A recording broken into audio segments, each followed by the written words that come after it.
Agro চ্যানেলের সালাম ভাইয়ের বাবা গতকাল দুপুর 2টায় ইন্তেকাল করেছেন। ইন্না লিল্লাহি ওয়া ইন্না ইলাইহি রাজিউন। সালাম ভাইয়ের বাবাকে দেখতে এসেছে তারা এসে কি বলেছে সেটা নিয়ে আজকের ভিডিওটা। বর্তমানে সালাম ভাইয়ের বাবা কিছুদিন যাবতই গুরুতর অসুস্থ ছিল, কিন্তু অসুস্থ থাকলেও মোটামুটি সুস্থতার দিকেই লক্ষণ ছিল। সুস্থ অবস্থায় হসপিটাল থেকে সালাম ভাইয়ের বাবাকে বাসায় নিয়ে আসা হয় এবং বাসায় আনার পর হঠাৎ করেই মৃত্যুবরণ করেন সালাম ভাইয়ের বাবা।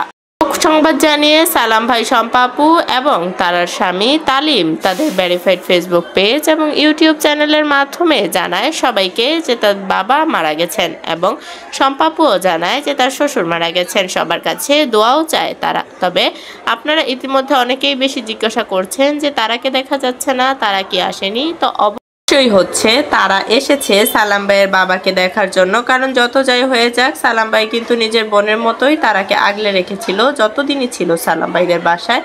তো সালাম ভাইয়ের বাবাকে তারা দেখতে এসেছে। সবাই সালাম ভাইয়ের বাবার জন্য দোয়া করবেন। আর আপনাদের একটা প্রশ্ন সবার কাছে পাই যে তারা কি প্রেগনেন্ট কিনা।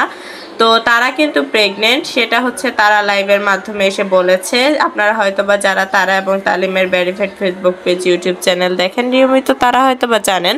তো তারার প্রেগনেন্সিটা শেয়ার করেছে একটা লাইভ ভিডিওর মাধ্যমে। তো বর্তমানে সালাম ভাইয়ের বাবার জন্য সবাই দোয়া করবেন।